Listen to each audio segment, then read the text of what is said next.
Joseph Nimorowski, Kenneth Allen Berube, Richard Glidden, John Stiles Earl, Gary Flynn, Warren William Bowles, Francis Driscoll, Russell Peter Bott, Ron Woodson, Deverton C. Cochran, Hubert Sutton, Alan Philip Collmore Jr., Robert Burns, Joseph Francis Cook. Gazing along the wall today, the names I did not want to see, as 20 years of sorrow and grief overpowered even me. So turning slowly to move away, I felt the power of it all, as 58,000 inscribed names beckoned with their call. And there among the blackened panels, the names reached out to me. They tightened my throat and filled my eyes for all the world to see. The clap of thunder that was not thunder still rings within my ears. And memories of their vacant stares have followed me for years. I heard their voices over again. I felt their sickening pain, as the friends of mine and yours and more lay dying in the rain. Who made the choices? Who drew the names? Why them and why not me? And it's haunted me day to day since then for reasons I could not see. Don't turn away, don't hang your head, don't leave us now, they call. Instead, come close and talk a while. We're always at the wall.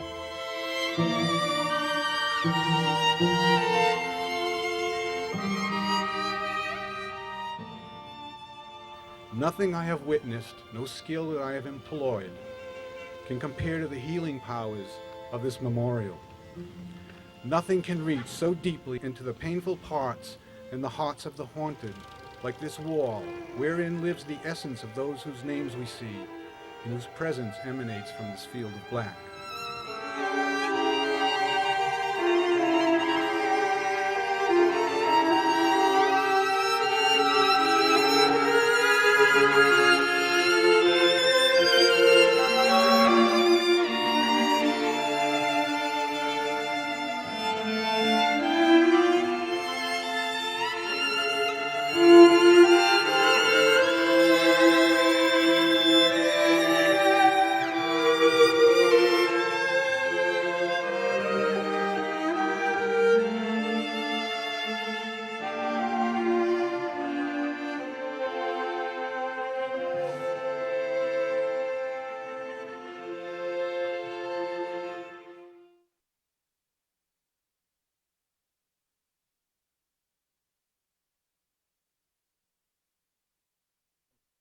I sometimes wonder if we were just fighting a civil war. I sometimes wonder if they even cared whether we were there and just extending their problems. And then, you know, when you go into there, I find it a disgrace the way we pulled out of Saigon. Hearing the tanks coming in.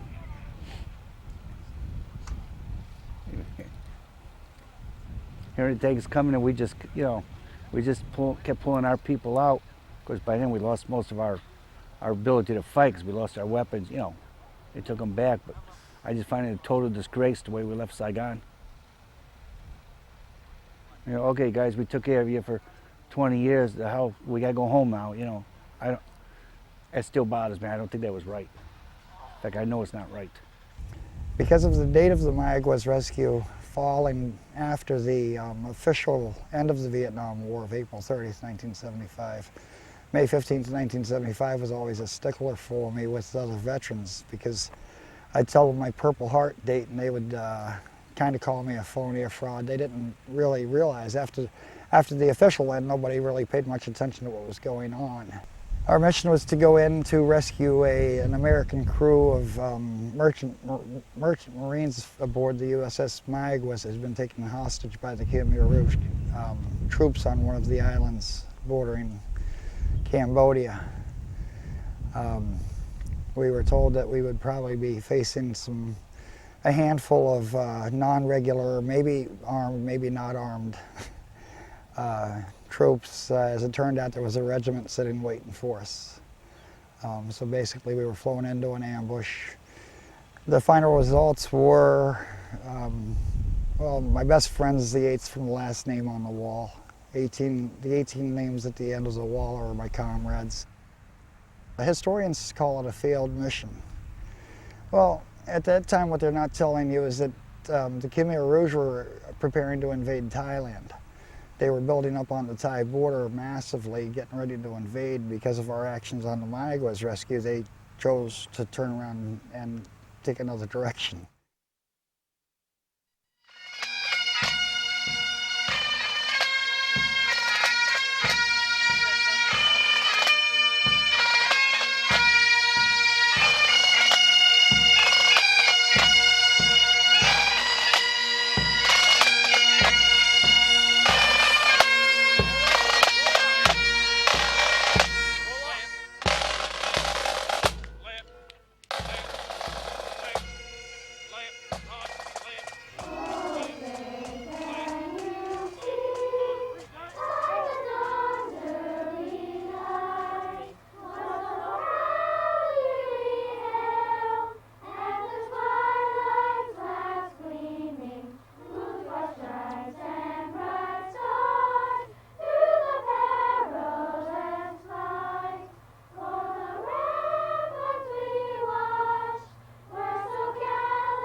What an incredible tribute to the men and women that fought a courageous war in a small country known to all as Vietnam.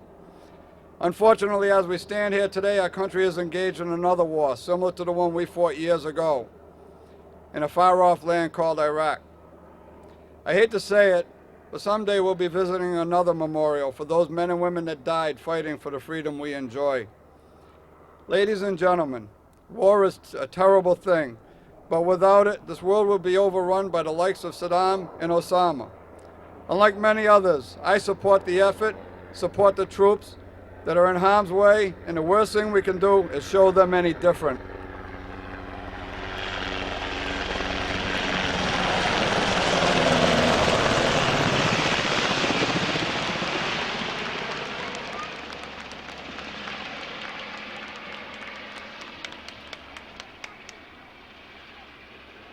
I was fortunate enough to serve in Vietnam for the last 14 days prior to the fall of Saigon. I was 17, their age. I have seen firsthand, along with many other servicemen of that era, what non-support does to the men and women that are engaged in a conflict that ended with a withdrawal of the troops and not finishing a task at hand. Even today, people say we lost the war in Vietnam. Just the other day, a little girl walking across this field just the other afternoon asked Joe what we were doing. So he explained. Her innocent response with a stern voice, "Do you know we lost that war?" Joe asked how she knew. Again, her response was, "I learned it in school." I'm here to tell the men and women whose names are on that wall that they did not lose their life for a war we lost. We lost the war because our government gave up.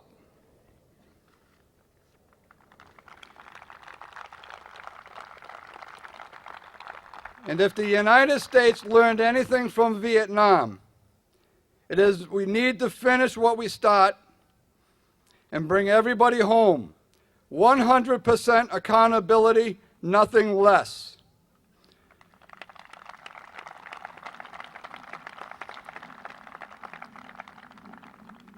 Bring them home. Enough endless excuses. 30 years is long enough for the families that need to know.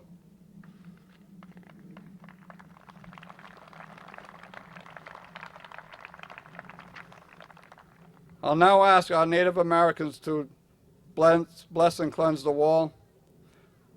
I give you Buffalo Ice, the medicine man.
I give to you with pride, Thomas G. Kelly, Medal of Honor recipient.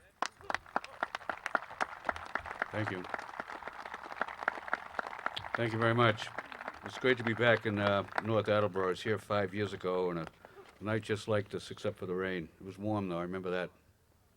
But I want to thank the Greater Attleborough Vietnam Veterans Association and the North Attleborough Moving Wall Committee for giving me the privilege of being here tonight. And, you know, every time I see that wall, I've probably seen it, 30 or 40 times in my life, not only the one in Washington, but the moving wall that travels around. But the thing that always strikes me and makes that unique from all the other memorials are the names. The names. You stand in the middle and you look to the left, as far as you can see, there are names, names, names. And you look to the right, there's nothing but names, names, names. And that's what sets it off from all the other memorials that have been built over the years to really honor a war. This is the first memorial that I know of that honors those who served in the war, particularly those who didn't make it back. And of the 58,000 men, 58,000 plus, and the 7 women and their families, we owe it to them that their legacy will never be forgotten. 30 years ago, the Vietnam War ended in March 30th, or April 30th, 1975. And a lot's happened since then. The Prime Minister of Vietnam is visiting this country today as I speak. Met with the President of the United States yesterday. Our countries are becoming friends. But no matter what happens between the two countries, we must never forget the sacrifice, not only of the 58,000 names who are on there, but the sacrifice of the fathers and mothers, sisters and brothers, relatives, children of those who did not come back.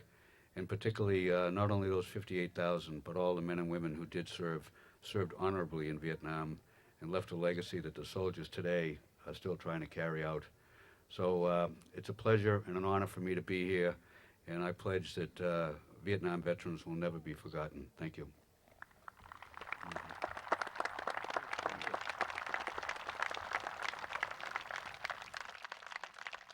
Freedom is expensive, period. You can look here and you can see how expensive it actually is. And you read the newspapers and listen to the news, and it's expensive now, 30 years later, in Iraq and Afghanistan.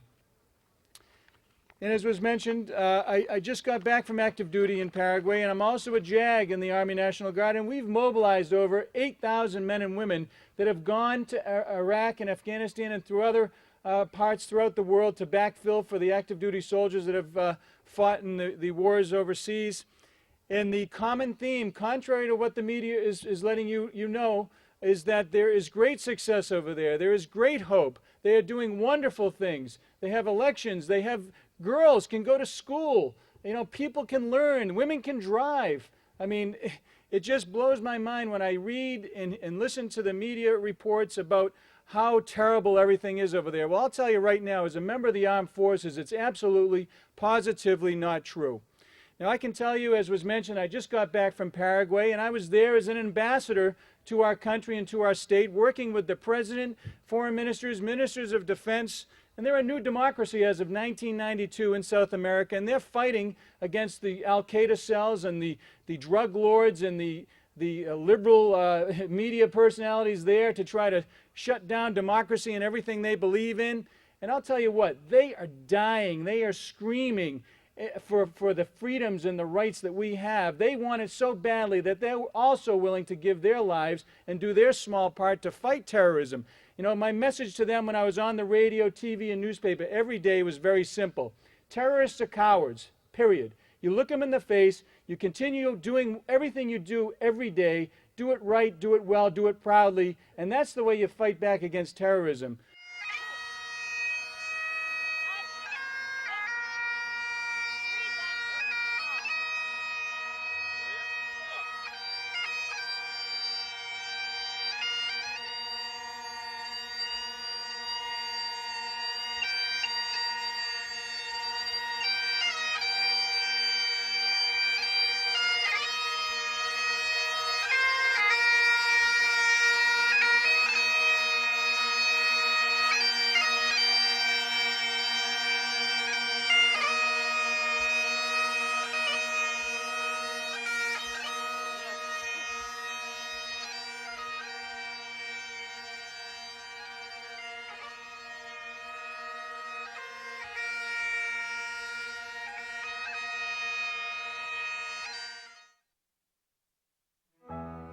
Paul Edward Robertal, Gunnery Sergeant, United States Marine Corps, Company M, 3rd Battalion, 26th Marine Regiment, 3rd Marine Division.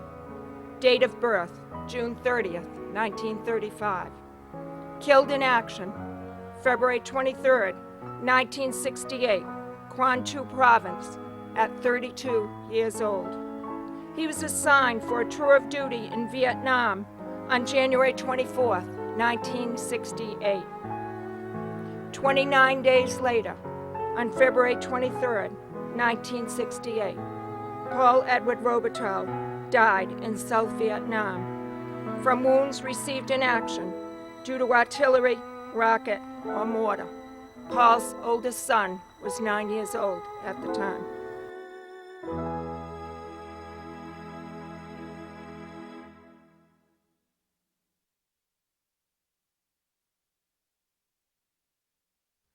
I've had two already, and I have one more coming any minute, Vietnam veteran who have never been able to approach the Vietnam Memorial, either in Washington or the moving wall. The two that I've showed so far were actually able to go up to it. Not to the extent where they'll look up names and actually go up to the wall, because they don't see names, they see faces. I have a great sense that the fellows I know on the wall, and I knew quite a few of them, Lieutenant Krabetsky from Armonk, New York, 21 when he died, leading a platoon in as point man. Doc Dillon, a medic that served with us, Sergeant Rodriguez, all of them, Gene Daly from Wellesley, all of them really say to me as a veteran, go live your life. Life's too short anyway. Don't grieve for us, but be a good citizen. And it's the one message I try to say to the students that we spoke to today and anyone who meets me. Voting is the key to democracy, and the apathy of our country's got to stop. You owe it to your veterans to go to the polls, to pick up a ballot, even if you don't like the candidates. But you owe it to them to go to the poll and to sign in and pick up a ballot. It's what they died for. And that's the greatest thank you can give a veteran, is to vote. It's like a big headstone. And it's like reminding us, all those guys, in my opinion, who died for nothing, because the government said, the hell with it, let's go home. You know, so I think we should have stayed and finished. Yeah, it was a hard job, but it's still better than telling those guys that we have to go home. You know, there's 58,000 names over there, 58,249 names, men and women, that died trying to protect our rights in another country where they wanted their rights protected. And we gave up. We abandoned them. You know, people say this was for nothing. It's not for nothing. They fought the gallant battle. There wasn't one battle we won. I mean, we didn't lose a battle. These guys fought their hearts out for those battles. You know, and that's something that people don't know. We never lost a battle in Vietnam. But I hate to say it, but we lost the war because our government lost the war. Our government gave up on them. They just didn't want nothing to do with it anymore. And that's the shame. That's the real shame. There are a lot of people that gave their lives to fight for our freedoms and the freedoms that we believe in, to try and give these freedoms to the other people of the world. And these are the poor people that didn't make it home again, but they gave their life to fight for our freedoms. And people in this country don't realize what freedoms they have until they visit one of those countries like Vietnam, any of these other countries, foreign countries, because the people don't have the freedoms, any of the freedoms that we have. One of the first times we set it up in California, a Gold Star father came up and told me he never thought he'd see his son's name on a memorial in his hometown.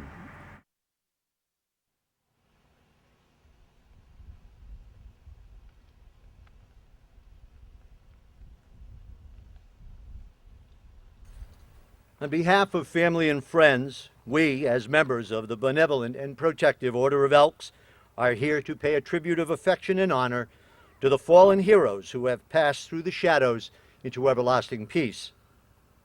Our chaplain will lead us in prayer. Please stand.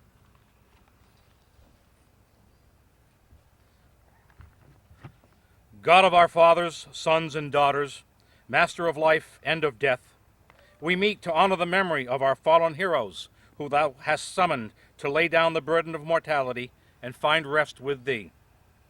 Help us to recall the gentle words, the kindly thoughts, and the many attributes which made them a treasured part of our lives. Give us the faith in this hour to feel again the touch of their vanished hand and to hear once more the voices that are stilled. Place in our hearts the inspiring hope of immortality that banishes sorrow for our loved ones and gives us assurance of a happy reunion upon the shore of thy fair land. They have passed through the valley of death. The places that have known them shall know them no more. But upon this memorial wall, their names shall never be forgotten and will endure forever. Amen. Amen. In fraternal recognition of those who have passed through the shadows into everlasting peace, I ask all of you to listen in reverence to our chimes of the hour of 11, with us as Elks, the hour of remembrance.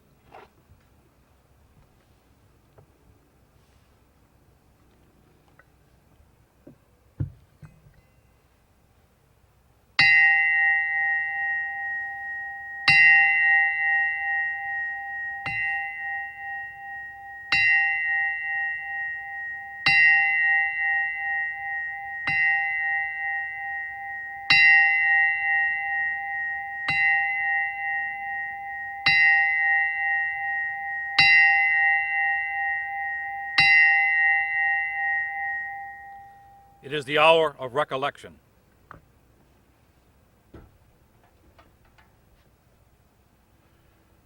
You have heard the tolling of 11 strokes. This is to impress upon you that with Elks, the hour of 11 has a tender significance. Wherever an elk may wander, wherever an elk may roam, when this hour falls upon the dial of night, the great heart of elkdom swells and throbs. It is the golden hour of recollection, the homecoming of those who wander, the mystic roll call of those who will come no more. Living or dead, an elk is never forgotten, never forsaken. Morning and noon may pass him by, the light of day sink heedlessly in the west. But ere the shadows of midnight shall fall, the chimes of memory will be pealing forth the friendly message to our absent brothers and sisters. To our absent brothers and sisters.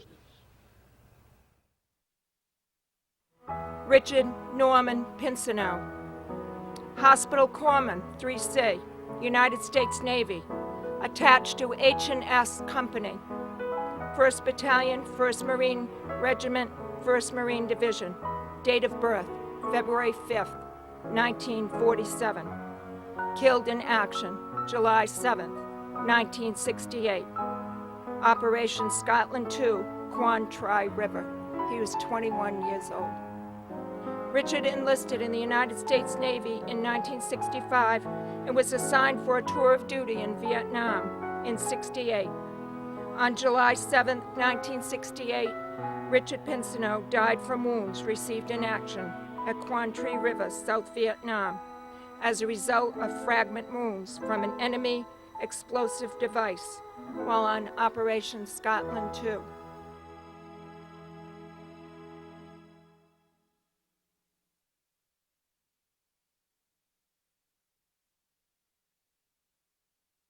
The Vietnam War was totally different. It was, went in there on one premise. Whether or not the premise was real, we don't know. But I think when you get that involved over that many years, and you don't see any bright light at the end of the tunnel, you look for a way out. And I think that's why it's painful for a lot of guys. They feel that all of a sudden you fought for about 15 years, and all of a sudden, okay, we're going to leave. And then what do these guys die for? And I think that's the situation now. I think once they lost the first soldier in Iraq or Afghanistan, they're in it, because once you lose one, then you leave, then you're going to have to answer the question, why'd you go in there? If you're going to sacrifice this kid, why are you leaving now? That's a toughie. It's going to be a long time. It's guerrilla warfare, and that's the thing. You've just got to stick it out. We went in there. We're trying to help the people. And from what I heard, the people are very grateful for what we've done for them over there. And I'm all for it. The toughest thing for me being in Vietnam was the life as we know it continued back here. And it was a big hang-up for a lot of guys. They say, how can you continue to go to the store? How can you continue to go to work when I'm being shot at or injured or being really mistreated? But then I realized I'm doing the same thing now. These kids in Afghanistan and Iraq, as we speak, even in Korea, all over the world, they're doing what they have to do, and we have to do the same thing here. Now it's like deja vu all over again, but they're seeing it from a different perspective. There are so many ways that people are going out of their way to support the troops, and it doesn't make the news. It's incredible. You know, and wherever I go, I tell people of the stories, again, of the kids being immunized, the engineers fixing roads. I can tell you down in southern Iraq anyway, the people there have welcomed us with open arms. They really have. And again, you know, if you watch the news on a regular basis, you don't hear a whole lot of stuff going on in southern Iraq, because that's, I guess, still a relatively quiet part of the country. Most of what you hear is the Baghdad area, northern and western Iraq, and maybe even northeastern Iraq, but very little out of southern Iraq. And again, part of that, historically, Saddam Hussein just never had a whole lot of friends in southern Iraq anyway. So when we first came in, you know, we were the savior. Again, today, 26 million people are now free, and the dictator is sitting in the jail cell today. And to me, those are good things. You know, people tend to lose sight of that, but the Iraqi people haven't. Because they're bringing their children to the wall more so now because we're at war. And this gives them something to say, this is a previous war, this is what war is about. They get to talk to us, and we can bring it together with what's happening now, because there's so much of the same going on. We have congressmen who are trying to change the way we're doing things over there, which doesn't work. We know that from experience. It doesn't seem to change their minds any, but it's all the same thing. It's jungle versus desert, but it's still the same war being fought again. And my hope is that we will finish the job and do it the best of our ability, bring as many of the guys home as possible, and not have a wall the size of this one ever again. The media has a job to do, and they're trying to give a story, and more than likely the correct story, but what I have noticed by watching some of CNN and Fox and PBS and some of these special programs is they're not showing everything that we're doing. It's one thing if an American soldier gets killed, and especially if, as of recent, a female, that they'll exploit that and say, okay, look what's happening, our soldiers are dying. But there's a lot of good work that's being done in Iraq. Women can vote, they're building new schools, they're developing water lines. And just, the principles of democracy are laid. Now, whether that will be instilled is yet to be seen. But I think we have to give it a chance.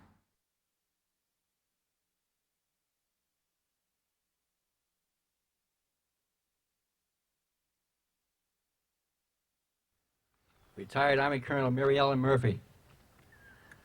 29 years in the military.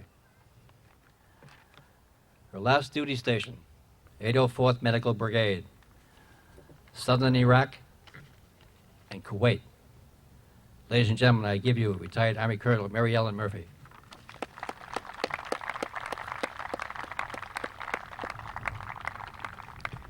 Good evening.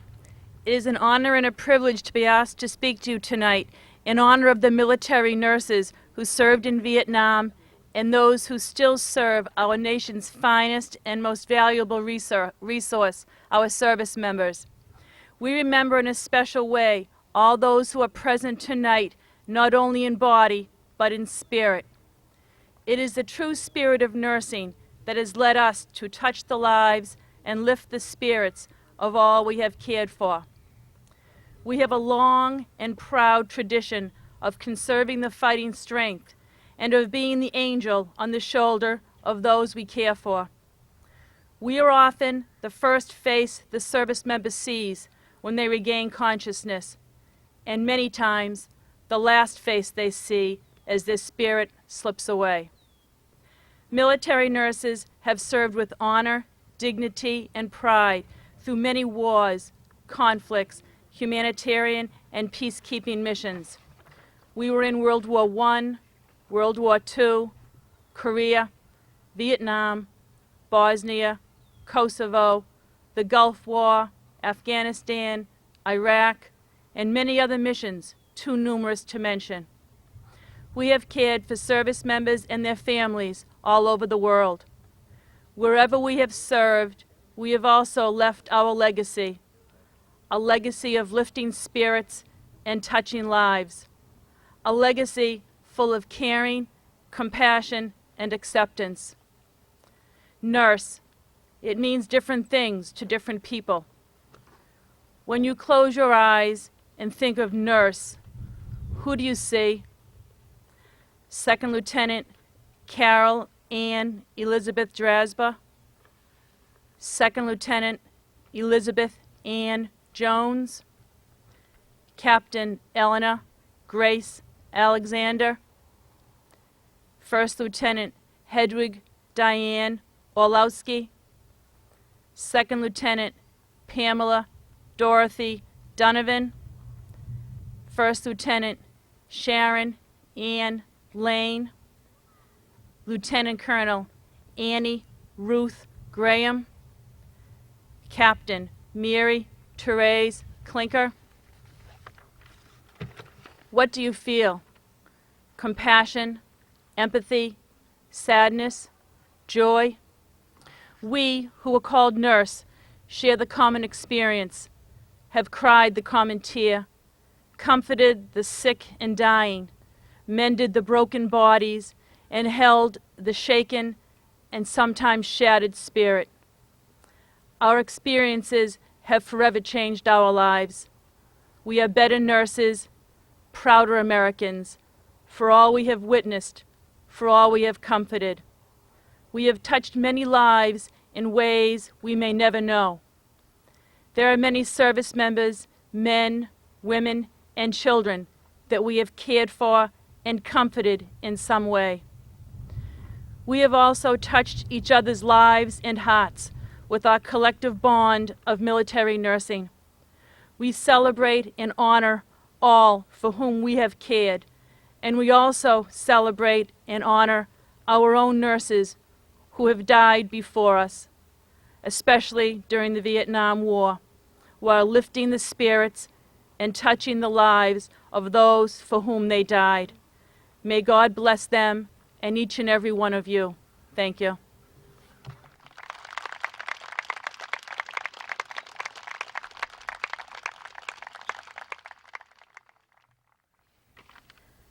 I'm going to read the names of the women on the wall, and they'll be placed in a rows at that part of the wall.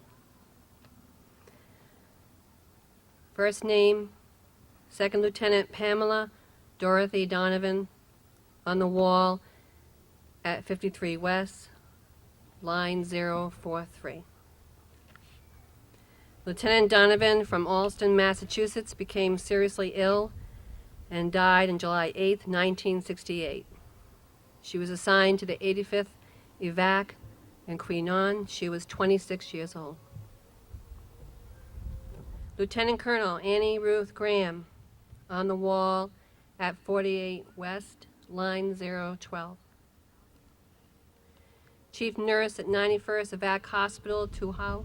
From Eflin, North Carolina, she suffered a stroke on August 14, 1968, and was evacuated to Japan, where she died 4 days later. A veteran of both World War II and Korea, she was 52. First Lieutenant Sharon Ann Lane, on the wall at 23 West, line 112.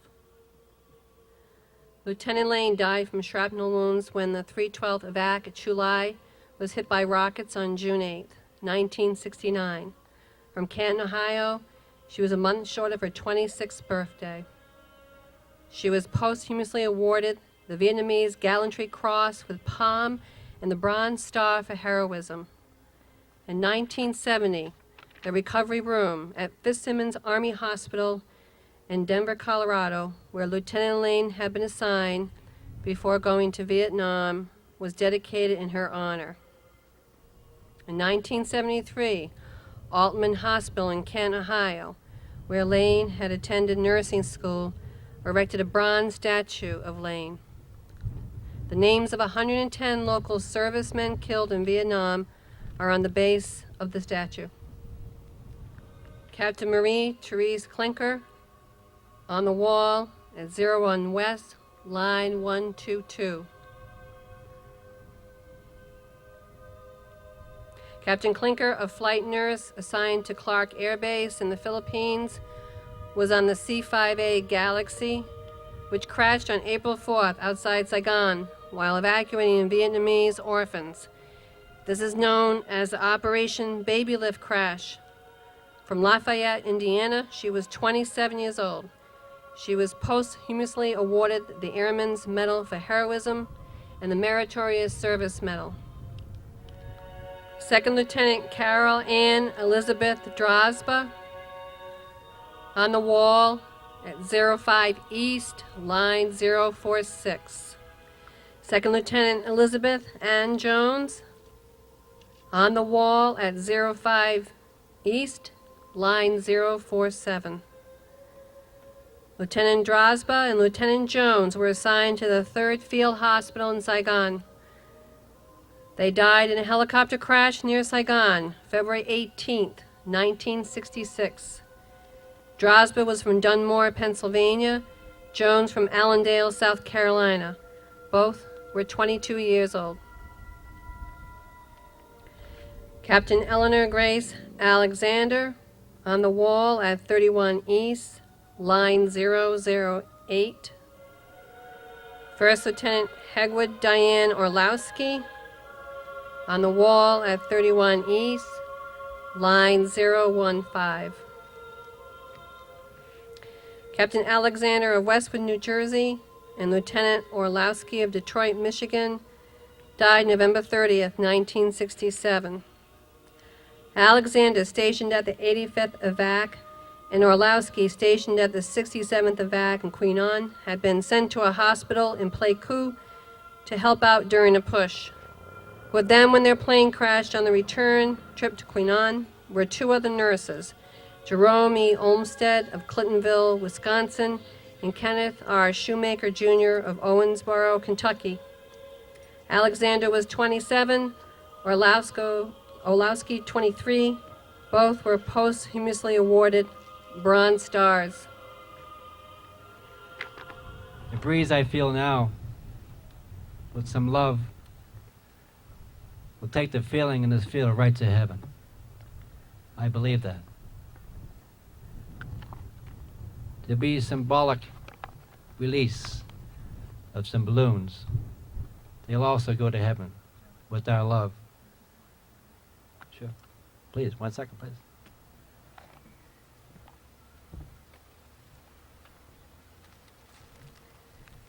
I'm such a chicken when it comes to public speaking. But I'm so moved by all of you and by the remembrances. And the one word that is still foreign in my life is hero. I've never thought of myself as a hero. The other ladies and men that I worked with as nurses were not heroes. We were just nurses, doing our job day after day, 12 hours a day, 6 days a week. If we were lucky, we got a day off. And you couldn't wait to get to work the next day after your day off, so it really didn't matter whether we got one or not. And I thank you so much for continuing to keep the soldiers in your hearts, be they still alive, be they still in the military, be they retired, be they deceased. I thank you all so much for inviting me here and giving us this respect. Thank you.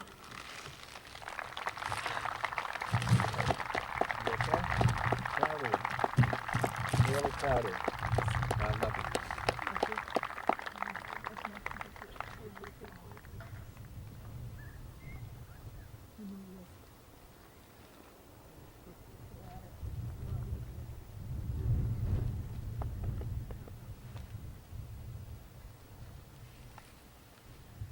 And to every nurse, welcome home.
Robert J. Gillespie, Jr.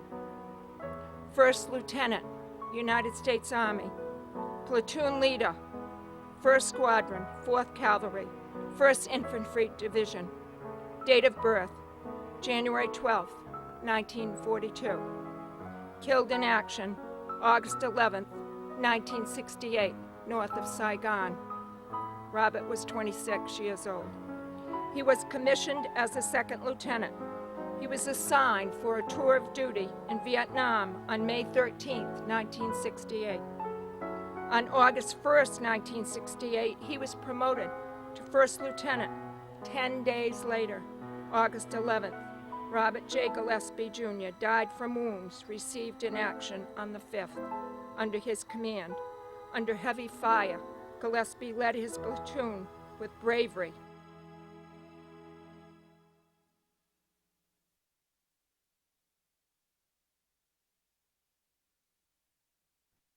There was a young girl here with her two sons. Her dad and her uncle are on the memorial. And she belongs to what they call fathers and sons and daughters in touch.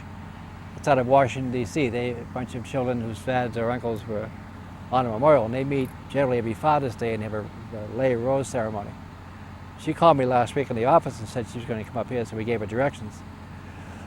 And her two sons are named after her dad and her uncle. And so we put we held the kids up in a chair, and the kids did the rubbings. and she thanked us for that. There was two gentlemen here yesterday. One could get so far, and the other one went and was destroyed when he came back. So you put them together, and you try to tell them that the gentleman, the spirit on their wall knows they're here, so they have to get over the fear they have and just, approach it. It's tough to do, but they did it. And then when they're all done, they walk away, and they're better people for it. So it's kind of like you help keep some of the demons away for a while, if only for a minute, And but all the volunteers, all the guys that put this together, it's all a labor of love, and they did it just for that one purpose that I experienced, and it's all worthwhile. The gentleman yesterday came in and he asked, how do they keep that wall up? So I said, well, you want to look at the back of it? So we did, and we walked along those flags over there, and he looked at the back, and this was very interesting. And as we turned to come back, he kind of took a right, and he just looked down at the wall. And then he wondered where the names from the years, one in particular, 67, might be, what panels they might be on. And I have an approximate idea.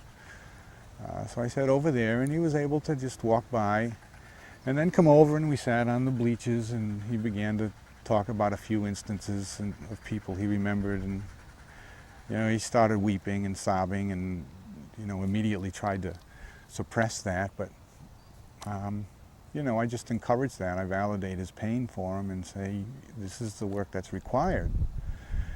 And as we walked out, down near the end, he was tearful again, and my parting words to him were, listen, go home and be sad for a while. Let yourself be sad, because that's the only way that you're going to heal, is if you grieve. And his parting words were, well, perhaps I'll be back.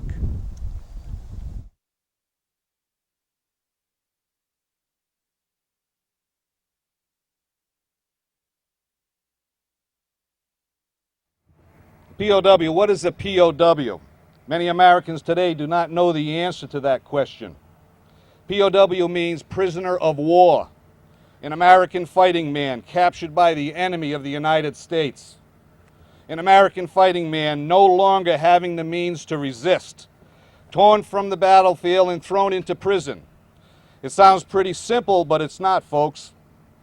Americans play by the rules. Our enemies never do. Our enemies never seem to place the same value on human life as we do here in the United States. The prison becomes a house of horrors. The American POWs are physically beaten. American POWs are mentally beaten. American POWs are tortured into senseless pulps. American POWs are reduced to non-human status, a status near or at the breaking point. At that low point, some are brainwashed into confessing to lies that the enemy uses as propaganda to undermine America's war effort. Many die, their lives given up in a lonely hell. Some come home to soldier on, to raise families, to perform civic duties, but the horror of a cruel captivity is never far away and never goes away. Some live, but never come home. Now there is a thought to mull over in your mind. Keep the promise. MIA. What is an MIA? Many Americans don't know the answer to that question either. MIA means missing in action. An American fighting man lost in the fog of battle on land, sea, or air. He may be dead. He may be wounded. He may be a POW, no one knows. At least no American knows, or so we have been told. But I will tell you who knows for sure. His enemy knows, and his enemy is my enemy and should be your enemy until each of our MIAs has been accounted for and returned to American soil.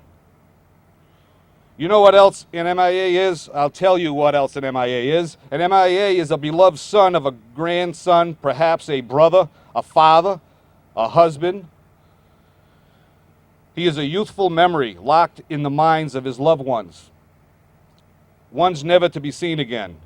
He continually calls out to them, "Find me, bring me home." He is the most of all an American fighting man is, a patriot, called to duty by his country. Duty, honor, country.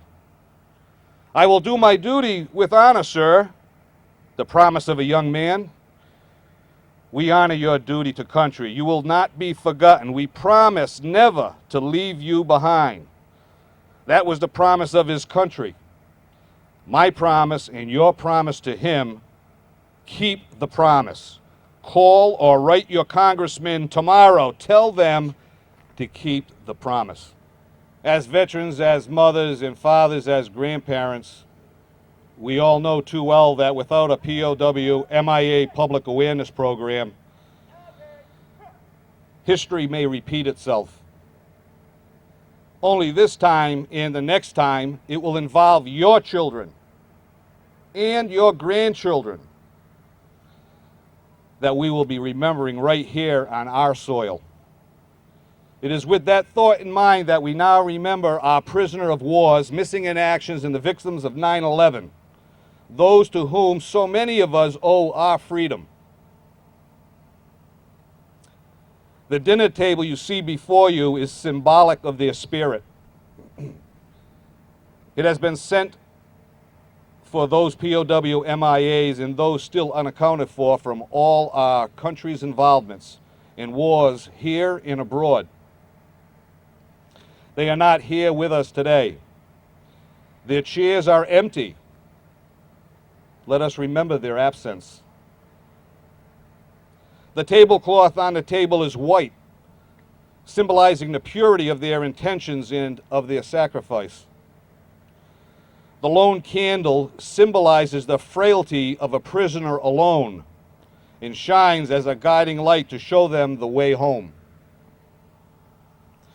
The black ribbon on the candle reminds us that their numbers continue to increase for those who will not be coming home.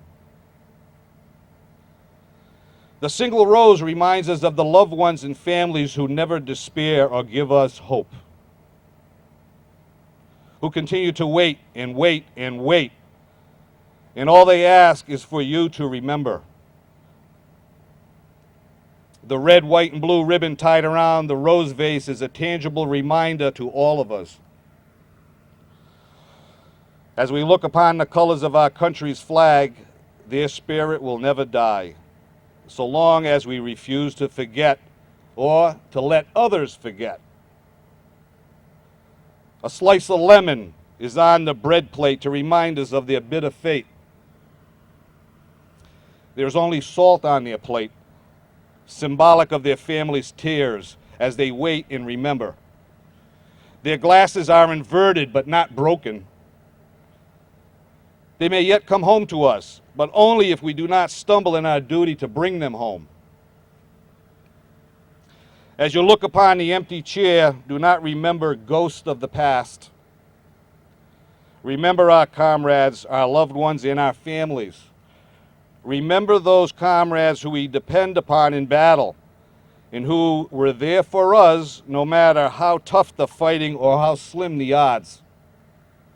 Remember our friends who love life and freedom, as we do. They now depend on us to bring them home to their native soil. And remember, freedom is not free. To my left here, I'd like to recognize two POWs from Nazi Germany, an Andy Nizio and an Al Craven. Andy, will you please rise?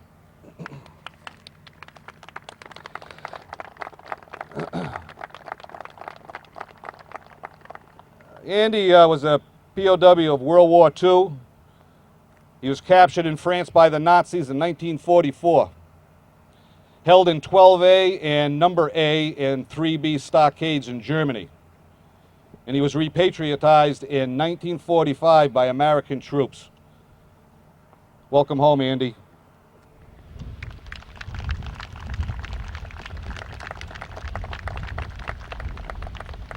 And next to Andy is Al Craven. Al, please rise.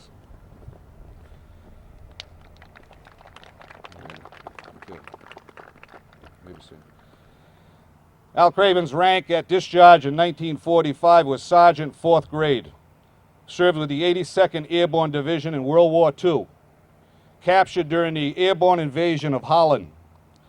Operation Market Garden, a bridge too far. Interned at Stalag 511A, Moosburg, Germany, and was released by American forces in May 1945 after 7 months in prison. Welcome home.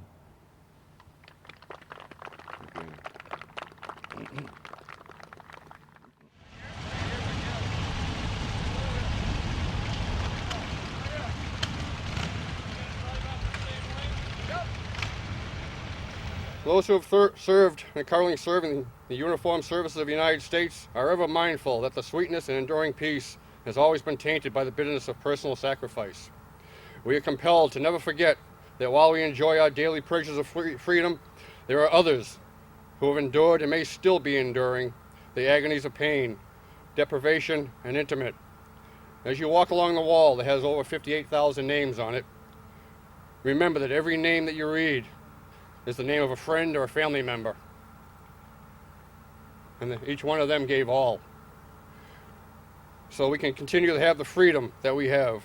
Remember that from Vietnam, there are still over 2,450 POW MIA soldiers from Vietnam alone that have not been returned home to their families as of yet.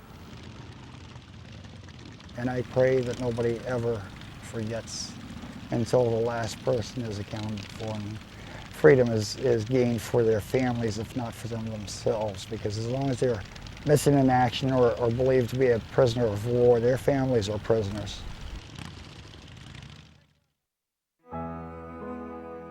Albert Alfred St. Lawrence, Sergeant, United States Marine Corps, H&S Company, 3rd Battalion, 5th Marine Regiment, 1st Marine Division.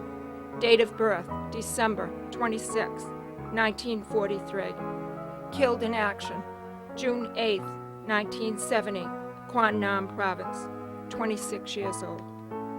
On March 4, 1970, Albert was reassigned as a platoon guard, and 3 months later, on June 8, in 1970, Albert Alfred St. Lawrence died from wounds received in action when his Jeep hit a landmine in Quang Nam Province of Vietnam. He was the last of 4 North Attleborough residents killed in the Vietnam War. May they all rest in peace.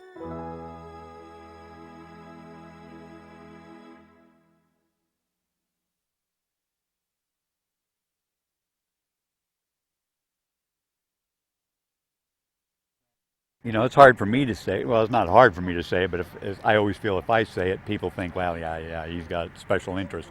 But, you know, there's so many people that have been to the wall in Washington and then come to the moving wall in a hometown. And it's like when you go to Washington, you know, you're dealing with a lot of, you know, stress just from, you're in Washington, D.C., you're in a big city, and there's all this extraneous activity going on around you, and so it's a little bit harder to be in touch with your emotions. Although, you know, when I first walked up to the wall, it seemed like I didn't have any problem getting in touch with mine, you know, but at the same time, I'm sure if it had been in my hometown, it would have been even more, well, I don't know if it could have been more significant for me, but for a lot of families and stuff, you know, I mean, that can't make it to Washington, here it is, coming to their town. This one gentleman comes from Stoughton, and he was coming for his neighbor who he knew from the time he was born, and he goes to area walls when they're around just to pay his respects. And a couple from Plainville, the same thing. They remember Mr. Miranda as a young child, and you know, they pay their respects. And a lot of people aren't able to go to Washington, and they're thrilled that they can come here and see the wall. And a lot of older people remember the war, and you know, they just it's amazing to them. There's so many names, because there's just so many names and a story and a mother and father for each name.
moving wall is a very special, special place. If you visit at the evening and you walk to full length, it's magical. Back in 1999, we had a severe amount of coincidences. Moments that happened that we never thought we'd ever hear again or see again. This past week has proved us wrong. We've helped people, and that's what we're all about. We labored for this wall for one reason: to help one person get over the hurt. And we've done that. And that's why we did it. And that's why I hope to God we're able to do it another time. And whereas John Divot has since traveled with the moving wall throughout the country and has unselfishly devoted an extraordinary amount of time and effort in bringing the moving wall to cities and towns so that millions of visitors can share in the healing process and in keeping alive the emotional and spiritual experience of this simple monument. Therefore, be it resolved that the members of the Massachusetts House of Representatives hereby pay honor and tribute to John Divot and extend to him their sincerest best wishes for continued success in his future endeavors, and be it further resolved that a copy of these resolutions be forwarded by the Clerk of the House of Representatives to Mr. John Divot. It was adopted on June 22nd in the year 2002, signed by the Speaker of the House, the Clerk of the House, and your representative, Betty Poirier. Congratulations, John, and thank you.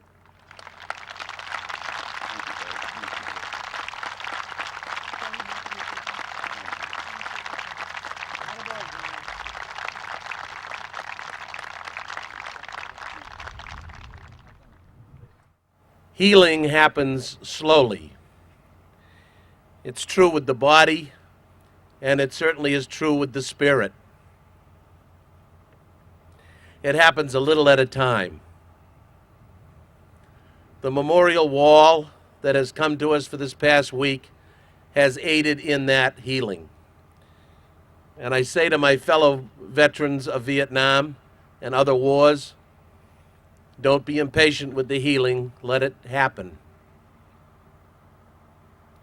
I want to thank the family members of our veterans who don't often get the thank you they deserve for putting up with the pain behind our eyes that we carry day by day and try to carry with as much dignity as possible. The families are the ones that have helped the most in the healing process without much notoriety, and we thank you. We thank you.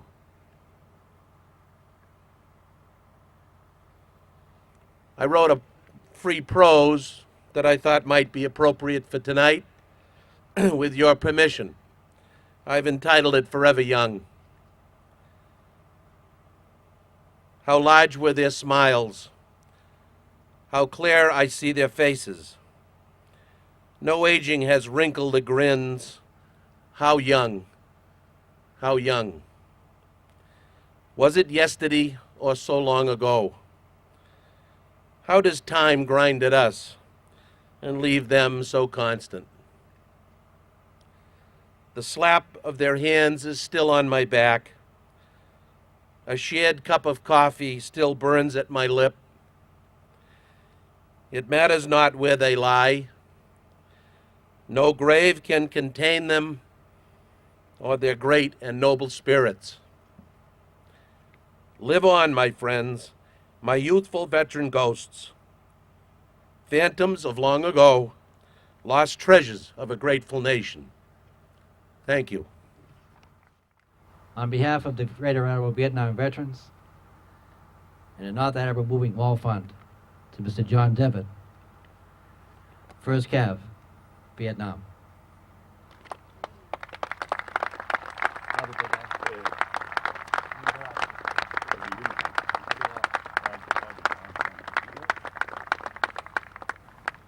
Myself, I want to thank each and every one of you for being here this evening.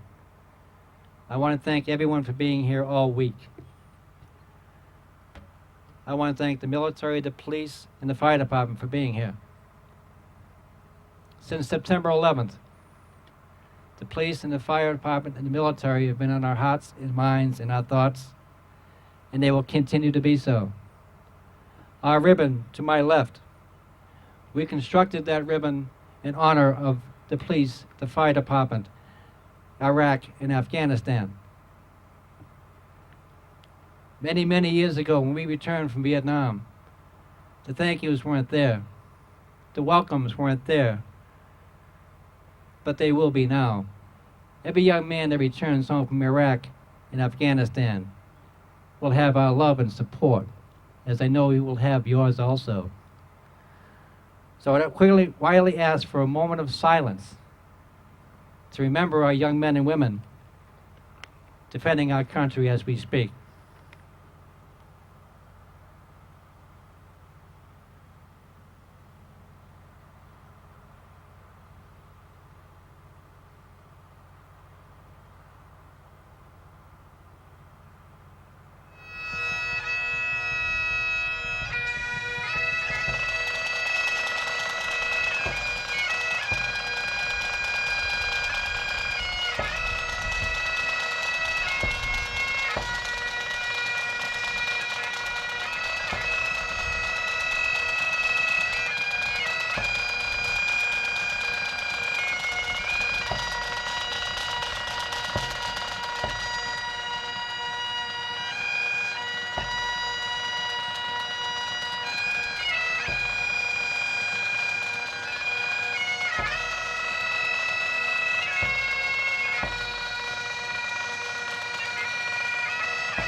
of my 2 weeks R&R leave in January of 2004.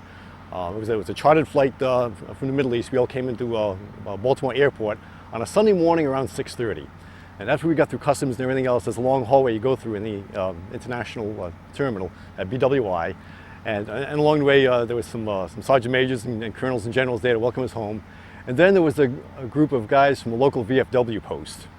They were there in their hats and their jackets. Now these guys could have, they shouldn't be getting ready to go to church on a Sunday morning with their wives. Instead, they were there just to welcome us home. And the one guy there was handing out the phone cards, all the troops coming in. These are phone cards that were paid for by the VFW. And again, they were just there just to shake our hand and welcome us home. And I was like, wow.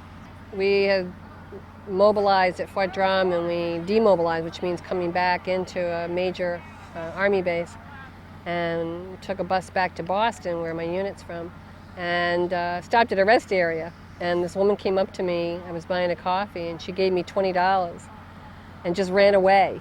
And everybody was just so proud of us, and we could feel it, and we could sense that we were welcomed home. I just wish that had happened for the Vietnam conflict. In my situation, I was 18 years old, and you go someplace where you've never been before.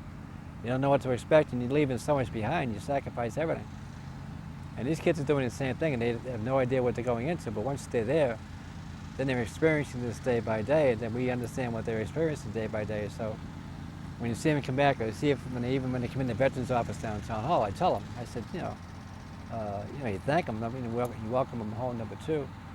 And you make them feel that what they did was worthwhile, because once they lose that, then they hide behind windows. And, you wouldn't want to disrupt their life, but to some guys it'll be worse off than others. People, every war has that.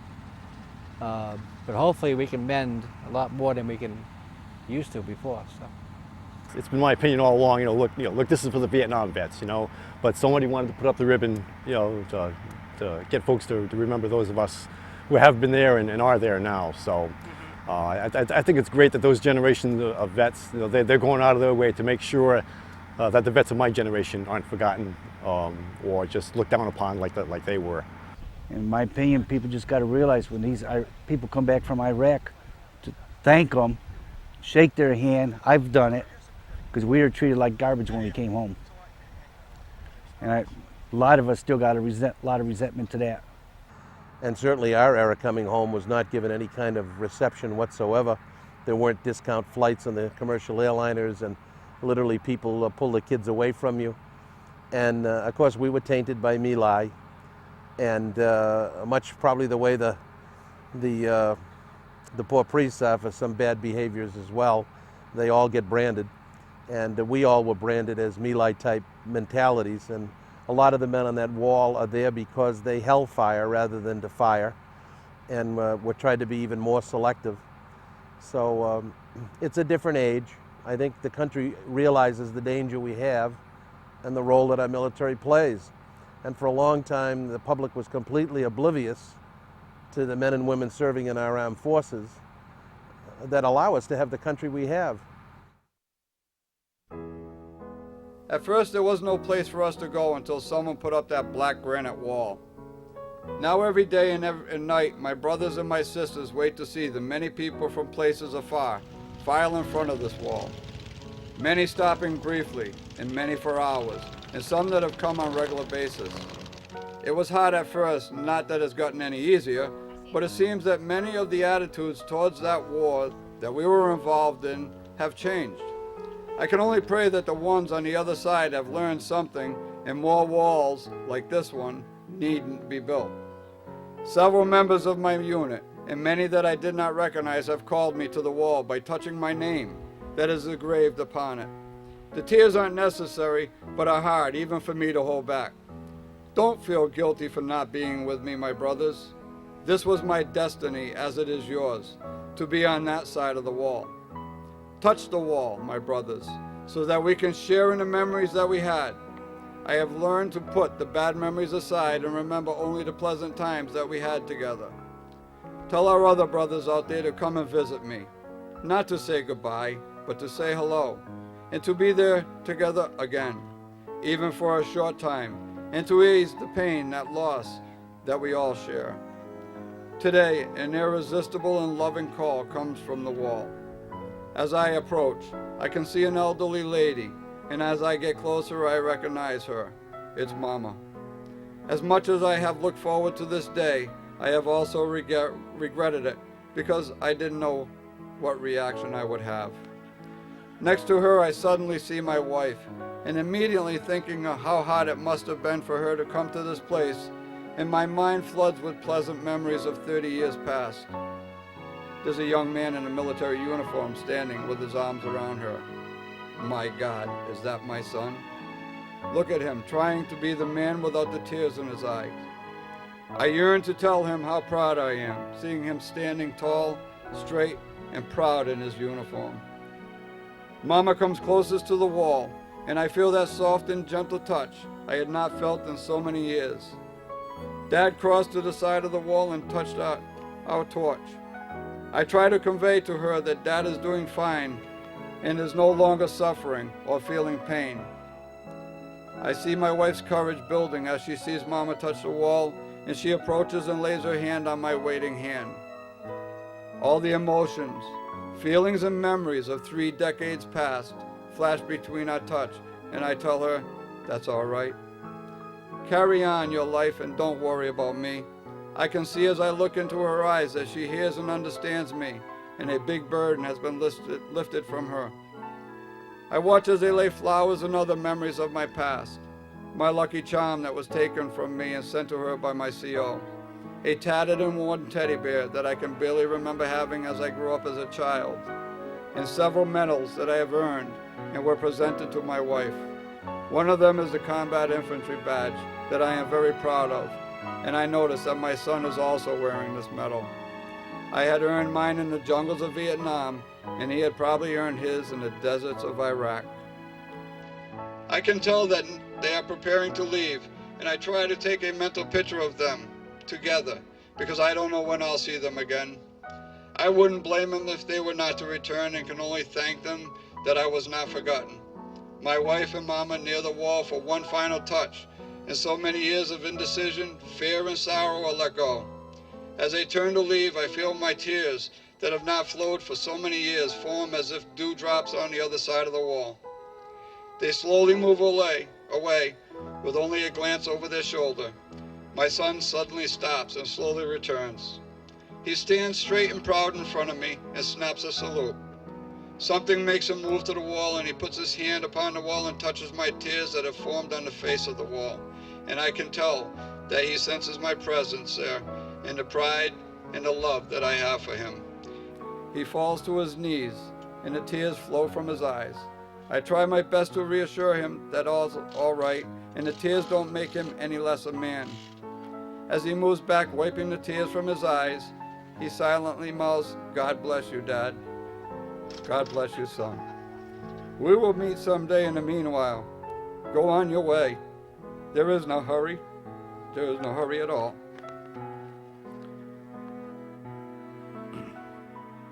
As I see them walk off in the distance, I yell out to them and everyone there today, as loud as I can, "Thank you for remembering." And as other sides of us, the walls join in, I notice that the U.S. flag that so proudly flies in front of us every day is flapping and standing proud, straight out in the wind today. Thank you all for remembering. For he today that sheds his blood with me shall be my brother.